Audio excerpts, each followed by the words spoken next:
से इसमें bio energetics लफ्ज है बायो से लफ्ज है बायो मींस लाइफ को कहते हैं लिविंग को जैसे बायो मींस लिविंग ऑर्गेनिजम्स या लाइफ इसको कहते हैं बायो। उसके बाद है एनर्जेटिक्स ट्रांसफॉर्मेशन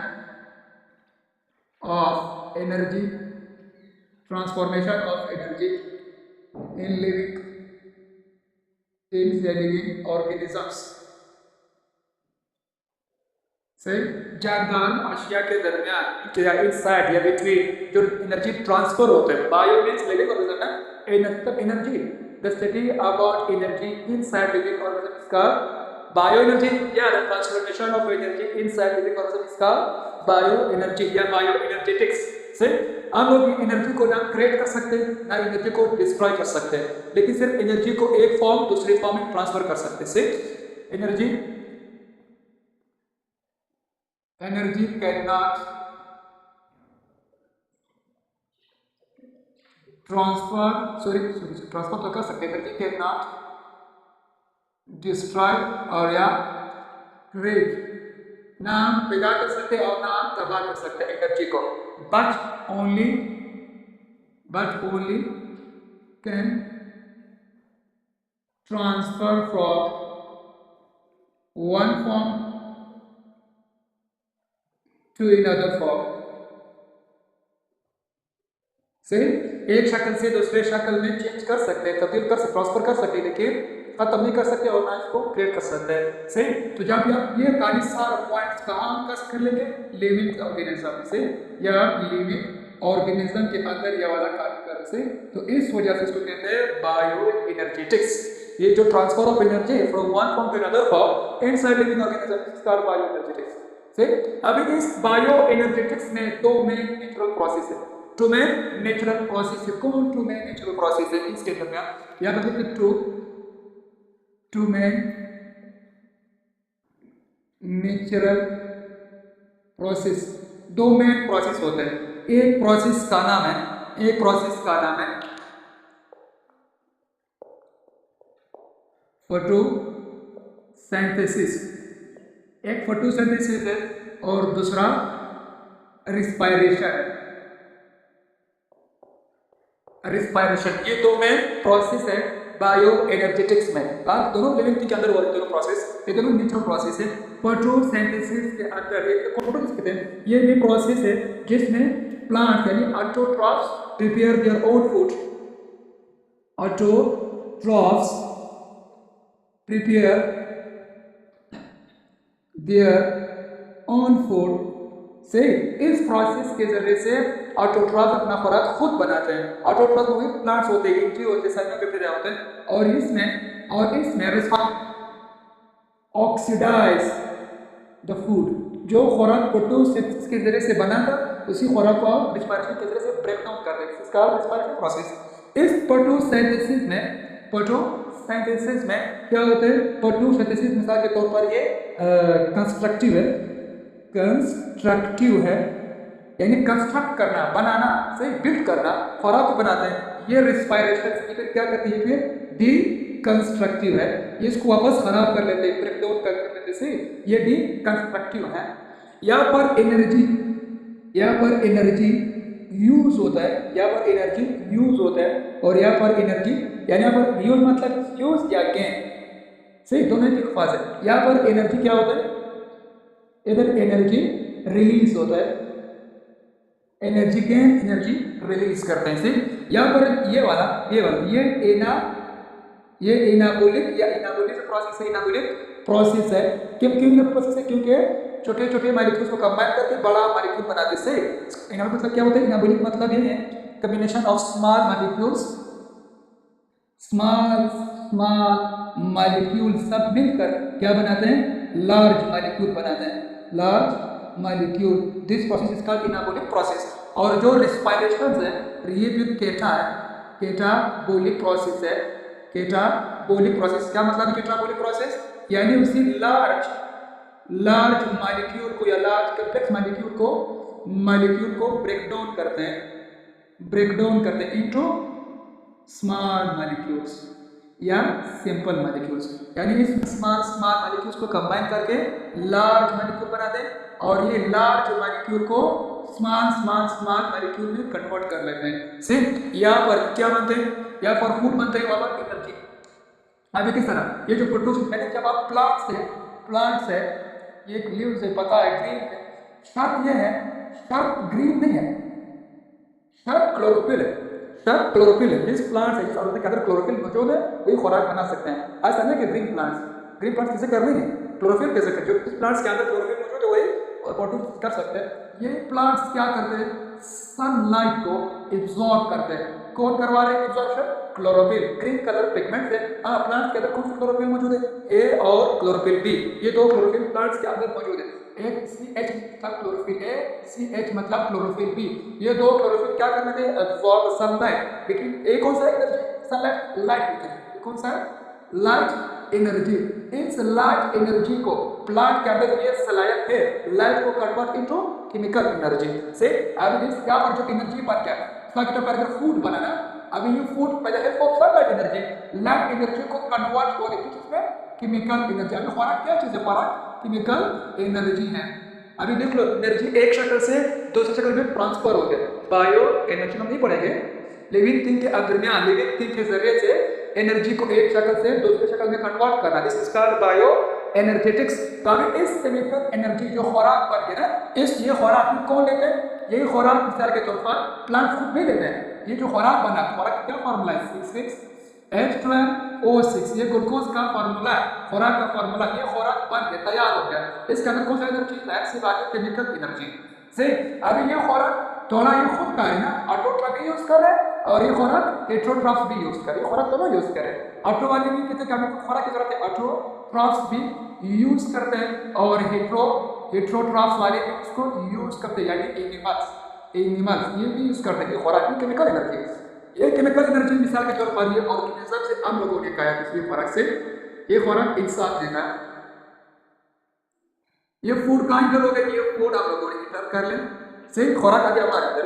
अब इस खुराक ये जो खुराक है अभी हमारे स्टमक के पास जो खानी, ये तो स्टमक के पास वाला खानी ना, मैं डायरेक्ट ये खुराक सेल की तरफ ले जाऊंगा, सेल्स से अलग के स्टमक में जिसमें ब्रेकडाउन होते हैं, डाइजेस्ट होते हैं, एब्जॉर्प्शन तो स्लाइड की जैसा है, एब्जॉर्प्शन के बाद कहाँ जाते हैं, सेल्स के पास आते हैं। ये छोटे छोटे खुराक कहाँ से आए, सेल के पास है, ये भी फिर खुराक मौजूद है।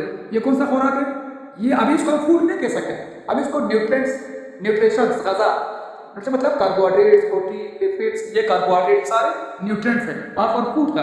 अभी इस न्यूट्रिएंट से एनर्जी निकालना, कौन निकाल रहे हैं, ये प्लांट्स खुराक भी दे रहे हैं और ये प्लांट हमें ऑक्सीजन भी दे रहे हैं। वैसे एनवायरमेंट में भी तो ऑक्सीजन भी, ये के अंदर भी ऑक्सीजन भी देते, अब ये ऑक्सीजन भी अंदर लेते हैं, एयर से भी, ये प्लांट से भी।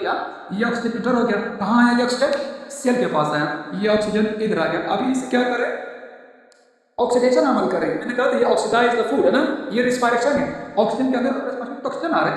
ये वाला जो कार्य ये फिर क्या करें, इस खुराक की ब्रेकडाउन और ज्यादा करते हैं, इस तीन चीजें निकालते हैं। वन इज CO2 कार्बन जो बाहर निकाला, ये कहाँ से है, सेल का कचरा है, खुराक की जो ब्रेकडाउन हो रहा है बाहर कार्बन को बाहर निकाल रहा है। इससे और क्या चीज निकल रहे हैं, H2O, तो हमारे जिसम खुद ही पानी बनाते हैं, हाँ सेंस के हमारे जिसम भी पानी खुद ही बनाते हैं। तो पानी कहाँ से बना रहे हैं, खुराक से बना रहे हैं। एक क्या बनाता है, इस ATP, अभी देखो ये भी एनर्जी, ये भी एनर्जी और ये भी एनर्जी, क्यों एनर्जी। अभी देखो लिविंग थिंग के अंदर एनर्जी एक शक्ल से दूसरे में तीसरे में कन्वर्ट हुआ, ये भी लिविंग एनर्जी कन्वर्ट हो जाती हुआ एक शक्ल से दूसरे शक्ल में, this is called bio energetics से। अभी इस ATP को हम क्या करते हैं, यूज करते हैं for growth, for activities, for metabolic reactions, for reproduction, for respiration, जो भी आप एक्टिविटीज कर रहे हैं ये सारी मुफ्त में नहीं हो रही, सारी एक्टिविटीज इसके लिए एनर्जी चाहिए। एनर्जी कहाँ से मिले, खुराक से, खुराक कहाँ से मिले, प्लांट से, प्लांट ने कहाँ से लाया, लाइट एनर्जी से बनाया, ये सारे एनर्जी ट्रांसफर हुए, this is called bioenergetics. अभी हम लोग जो रिस्पायरेशन की बात करें तो फोटोसिंथेसिस था, रिस्पायरेशन के भी दो किस्म है, एक होते हैं एक्सटर्नल रिस्पायरेशन, दूसरा कौन सा है, इंटरनल रिस्पायरेशन। एक्सटर्नल का दूसरा नाम भी है, एक्सटर्नल रिस्पायरेशन का दूसरा नाम है ब्रीथिंग, क्या नाम है, ब्रीथिंग। और इंटरनल रिस्पायरेशन का दूसरा नाम है सेलुलर रिस्पायरेशन। जो ब्रेकडाउन हो रहा है, ब्रेकडाउन किस चीज का ब्रेकडाउन, ग्लूकोज का, फैट्स का, प्रोटीन्स का जो ब्रेकडाउन हो रहा है ये सारे यहाँ पर हो रहा है सेलुलर रिस्पायरेशन में। किस का ब्रेकडाउन हो रहा है, breakdown of glucose, breakdown of fats, breakdown of fats, lipid, ठीक है, प्रोटीन्स वगैरह जिसका भी हम लोग ब्रेकडाउन कर रहे हैं, अमाइनो एसिड से इन चीजों का ब्रेकडाउन हो रहा है। अमाइनो एसिड से उसमें प्रोटीन्स अभी आ रहे हैं, उसमें फैट्स और लिपिड तरह की चीजें है, उसमें ग्लूकोज, ये सारे ब्रेकडाउन हो रहे हैं। इन सब का ब्रेकडाउन कहाँ हो रहा है, सेलुलर रिस्पायरेशन में। तो आप लोगों के सिलेबस में जो दिया हुआ है, इंडिकेट के सिलेबस में ब्रेकडाउन ऑफ ग्लूकोज वाला कहानी नहीं है, ग्लाइकोलाइसिस नहीं है, breakdown of fats and proteins का कार्य रिस्पायरेशन के अंदर हम ये दो पढ़ेंगे, सही। लेकिन अभी कौन सा रिस्पायरेशन है, सिलर वाला कौन सा रिस्पायरेशन है, ये देख लीजिए आप लोग ले एनवायरनमेंट से ना, ईयर से जो ऑक्सीजन एंटर हुआ थ्रू ओरल कैविटी या थ्रू नजर कैविटी से, ये कहाँ चलेगी, ये जा रही लंग्स के पास, लंग्स के बाद ये ऑक्सीजन एंटर हुआ O2 लंग्स के पास आया, सही। अभी लंग्स के बाद ये कहाँ जाते हैं रिस्पायरेशन ऑक्सीजन, ये पहले तो जाते हैं हार्ट के पास, मैं हार्ट नहीं, मैं डायरेक्ट सेल तक ले जाता से, ये हमारी सेल है, ये क्या चीज़ है, सेल है। यहाँ पर ऑक्सीजन आ जाता है इसलिए ब्रेकडाउन कह रहे। अभी यहाँ से लेकर ईयर से लेकर लंग्स तक, ईयर से लेकर लंग्स तक, ये वाला जो रिस्पायरेशन, ये वाला जो रिस्पायरेशन है इसको कहते हैं ब्रीथिंग या एक्सटर्नल, ये सारे एक्सटर्नल रिस्पायरेशंस। यहाँ से लेकर फिर यहाँ लंग से लेकर सेल तक जो जा रहा है ये वाला रिस्पायरेशन, ये कौन सा है, ये सेलुलर रिस्पायरेशन, सही। अभी जो आप रिस्पायरेशन पे बात कर रहे हैं हम इसमें नहीं पढ़ेंगे, हम सारे कार्य यहाँ से लेकर यहाँ पर जो कार्य पढ़ेंगे, सेल के अंदर जो ऑक्सीजन, सेल के अंदर जो रिस्पायरेशन यहाँ पर पढ़ेंगे, सही। ये तो वो रिस्पायरेशन। अभी प्लांट्स बात करें, क्या प्लांट्स रिस्पायरेशन और फोटोसिंथेसिस दोनों के अंदर हो रहा है या एक और है, हमारे अंदर दोनों हो रहा है या एक और है। एनिमल्स के अंदर, जो इंसान है, इंसानों के अंदर, जानवरों के अंदर सिर्फ और सिर्फ रिस्पायरेशन वाला ये प्रोसेस हो सकता है, लेकिन प्लांट्स के अंदर ये दोनों हो सकते हैं, रिस्पायरेशन भी और फोटोसिंथेसिस भी। अभी दोनों में क्या फर्क होता है, क्या देख लेंगे, दोनों के अंदर ये फर्क है। फोटोसिंथेसिस में प्लांट्स को नीड होता है, प्लांट्स को ये चाहे फोटोसिंथेसिस में प्लांट्स को कार्बन डाइऑक्साइड, प्लांट्स को H2O और प्लांट्स को लाइट, सही। और शर्त ये है कि उसमें क्लोरोफिल भी मौजूद हो, सही।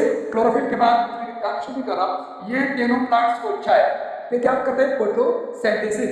इनसे क्या बनाते हैं, इनसे ये बनाता है C6H12O6, ये बनाते हैं, ठीक है। कार्बन, लाइट और वाटर, ये कुछ है, फिर ये खुराक होती है, फोटोसिंथेसिस का माल है। लेकिन रिस्पायरेशन ये उलट है, रिस्पायरेशन में क्या चाहिए, रिस्पायरेशन के लिए C6H12O6, ये रिस्पायरेशन के लिए चाहिए। इसका भी हम स्टूडेंट तो आप क्या देंगे, ये हमें देंगे और कार्बन डाइऑक्साइड जमा, और क्या देंगे H2O जमा, और क्या देंगे ATP देंगे। यहाँ पर देखो एनर्जी यूज हुआ, इधर एनर्जी रिलीज हुआ, यहाँ पर वाटर यूज हुआ, इधर वाटर रिलीज हुआ, यहाँ पर कार्बन यूज हुआ, इधर कार्बन रिलीज हुआ, यानी उलट सिस्टम है फोटोसिंथेसिस में और रिस्पायरेशन में, उलट सिस्टम है। जो बने ये पॉइंट्स, ये एनिमल्स की या रिस्पायरेशन की, ये रिस्पायरेशन की प्रोडक्ट है, रिस्पायरेशन की प्रोडक्ट है।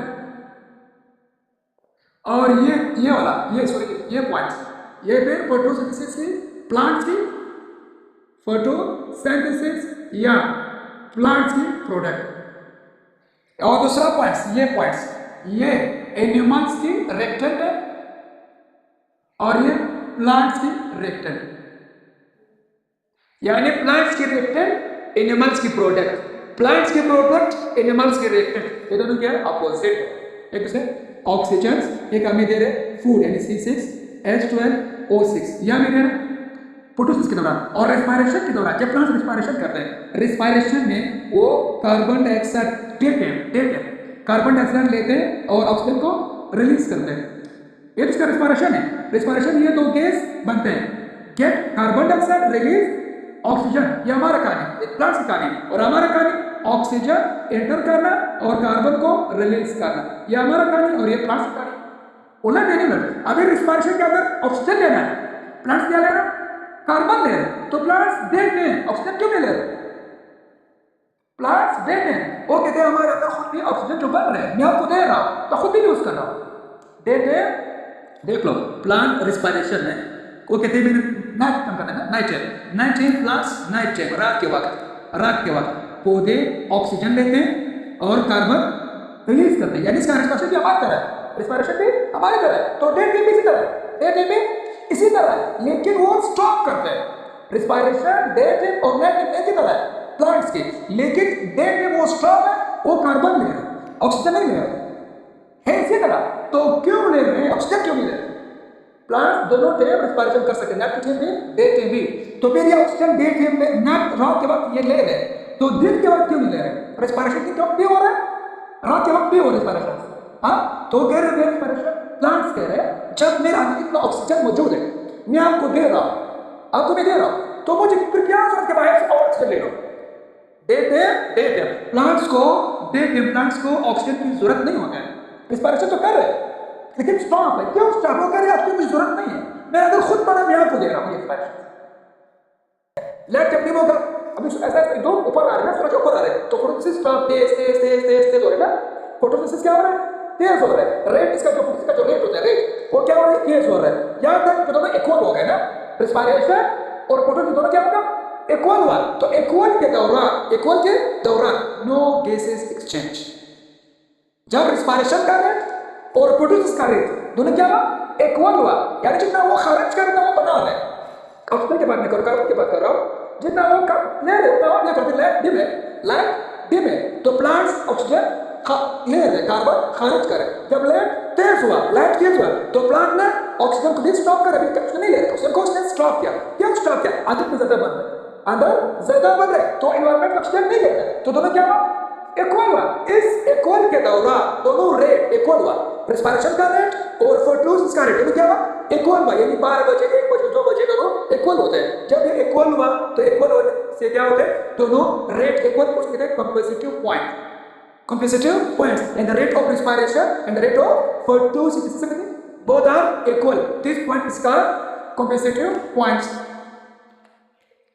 ये वाला उसको बोलते हैं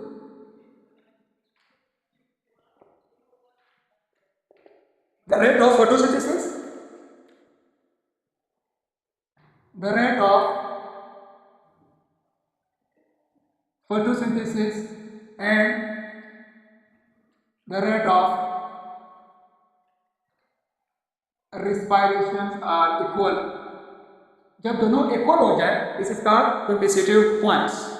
से कंपेटिटिव से कम है, फिर ज्यादा हो जाता है, ज्यादा भी होता है, कम भी होती है। फोटोसिंथेसिस अपना रेट चेंज कर बार-बार चेंज कर, लेकिन रिस्पायरेशन का रेट इक्वल, रिस्पायरेशन का रेट चेंज नहीं होता है। हाँ, अगर ये दोनों इक्वल हो गए, दोनों रिस्पायरेशन भी फोटोसिंथेसिस भी, तो फिर प्लांट्स के अंदर गैसेस स्टॉप होते हैं, चेंज नहीं होता है।